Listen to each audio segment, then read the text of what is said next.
Any boxing fan with a long enough memory will surely look back with more than just a touch of nostalgia to the glorious days of the Four Kings: Sugar Ray Leonard, Marvelous Marvin Hagler, Tommy Hearns, and Roberto Duran.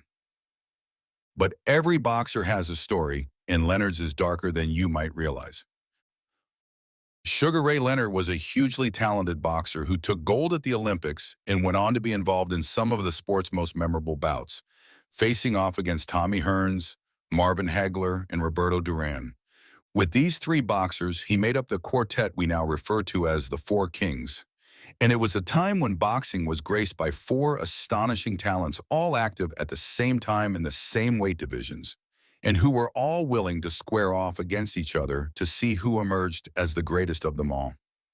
However, while Leonard was known for his skill and all-action style inside the ring, it was events outside of it that determined the course of his life, because if Leonard had been given the choice, he would never have become a professional boxer at all. Many boxers come from troubled or difficult backgrounds. Think of Mike Tyson growing up on the mean streets of Brooklyn, Manny Pacquiao, who was raised in poverty in the Philippines, or Sonny Liston, who experienced severe beatings administered by his father as a young boy. Boxers like these saw the sport as their ticket out, and I'm sure you can think of countless others. Leonard, though, had a different kind of background. His family weren't rich, but they weren't poor. His parents both had respectable jobs, and although he was a quiet child, Leonard never got into trouble at school. That's not to say his childhood was completely uneventful. One time, he was lucky to survive a serious car crash when his mother was driving, and on another occasion, he narrowly avoided drowning in a creek before he had learned to swim. He also grew up around alcohol abuse and domestic violence. But at least he wasn't the kind of kid who went out and got into scrapes or had any trouble with the law. He got into boxing at 13 through his older brother, inspired by the trophies his brother was bringing home from the boxing club, and he quickly discovered it was something he was more than just moderately good at. Fast forward to the age of 20, and he was standing on the podium collecting the gold medal for the USA at the Montreal Olympics. He had achieved everything he had hoped for in boxing, and now, with an exceptional amateur record of 165-5, it was time to hang up the gloves, leave boxing behind, and go to college as he had always intended. At this point in his life, Leonard had no intention of ever boxing again. But fate was to put a stop to all that. 2 years previously, Leonard's girlfriend, Juanita Wilkinson, had given birth to their first son, Ray Jr., when Leonard had been just 17. Although they wanted to marry, their plans had been put on hold due to Leonard's involvement in the Olympics. In the meantime, Wilkinson and little Ray had stayed with Wilkinson's parents, and Wilkinson had applied for child support payments.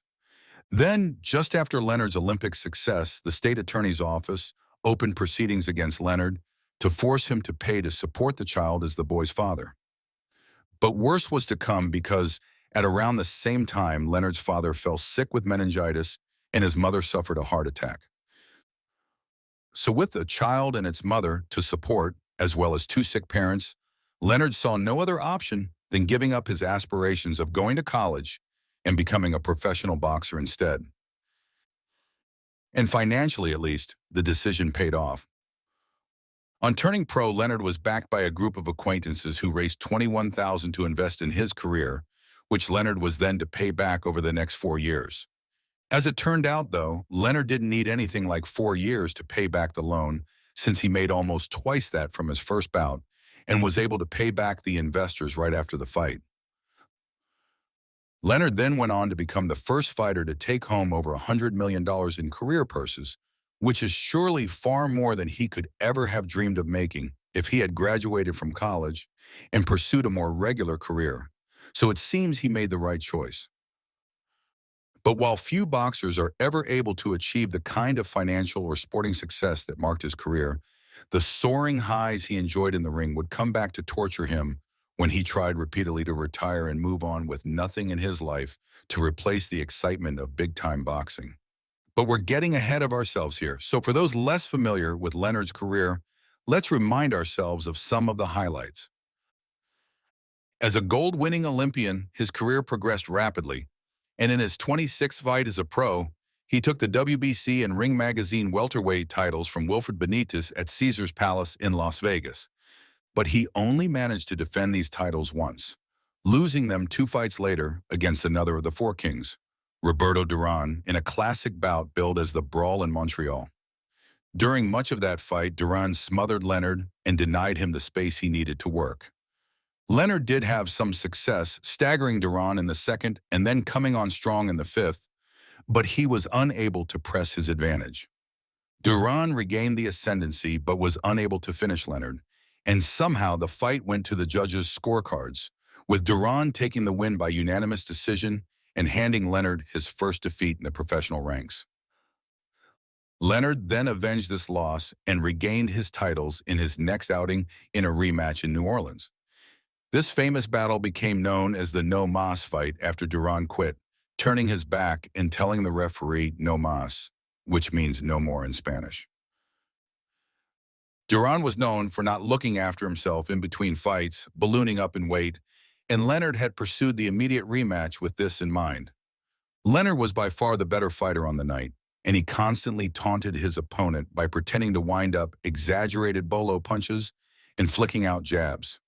It was probably the frustration this caused as much as the punches he was taking that caused Duran to decide he'd had enough and return to his corner as the 8th round drew to a close.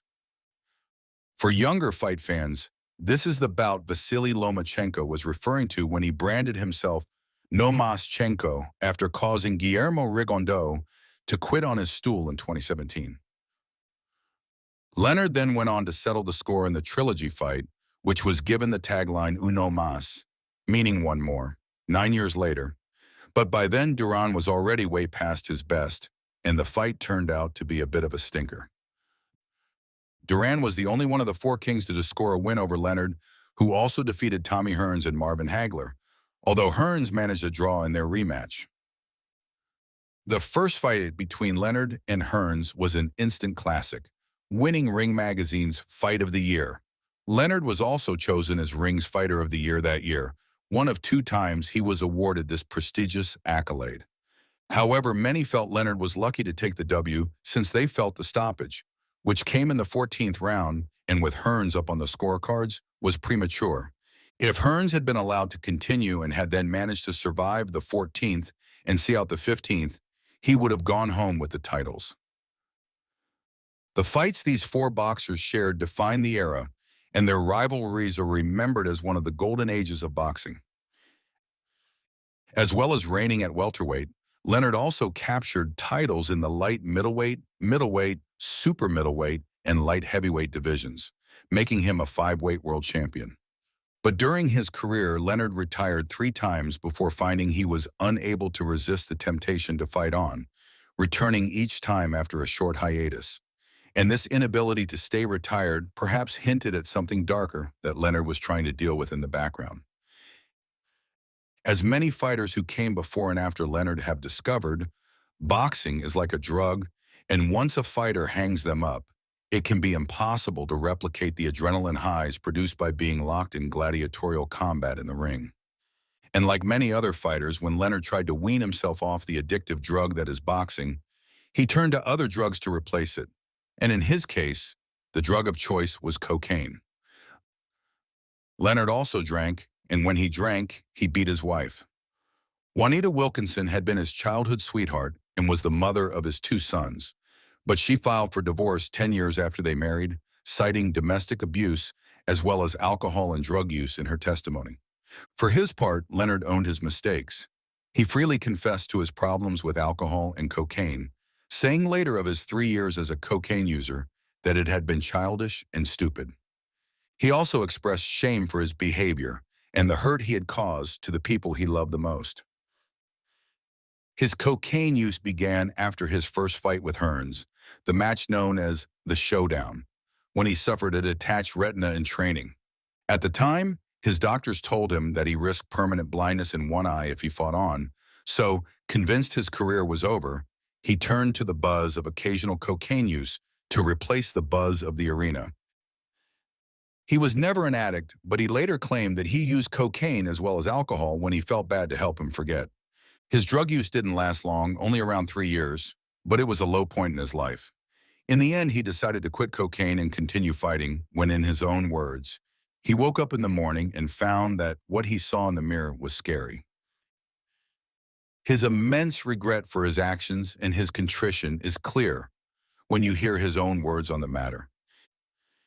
Here's a young man that had everything in the world, from money to fame, glory, a beautiful family, and kids. Why would he do that? It's almost inconceivable, he said. Having given up cocaine in 1986, he also stopped drinking in 2006 and has since tried to channel his energies into more positive endeavors.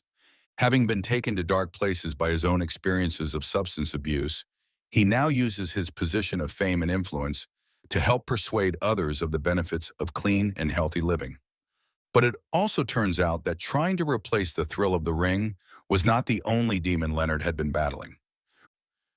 When he released his autobiography entitled The Big Fight, My Life in and Out of the Ring, he revealed that in his early years as a boxing amateur, he had been sexually abused by an unnamed prominent Olympic boxing coach, an experience that has understandably stayed with him throughout his entire life. He is now dedicated to encouraging the victims of similar crimes to come forward and to helping them deal with the trauma inflicted by the perpetrators of such vile acts. Leonard now calls himself a leader and a poster child for speaking out against child sexual abuse. In addition, he is an advocate for childhood diabetes, raising funds and working to raise awareness of the condition. He also devotes time to raising money to provide accessible housing, healthcare services, educational services, and job training in communities across the U.S. A much reformed character since his days of alcohol and drug abuse, Leonard has now remarried and has a daughter, Camille, with his second wife, Bernadette. Even while he was still boxing, Leonard began a successful career in television, appearing as a pundit on several television networks. He has also appeared in a number of TV shows and even started his own boxing promotional company in partnership with ESPN. So it seems that in the end, he won the battle against the demons that pursued him for so long and has finally transitioned into a happier and more fulfilled life outside of the ring. However, his fight against alcohol and drugs, as well as the one against the memory of sexual abuse that haunted him throughout his life, were at least as tough as any of the battles he faced inside the ropes. And like the true great champion he was and always will be, he still managed to have his hand raised at the end.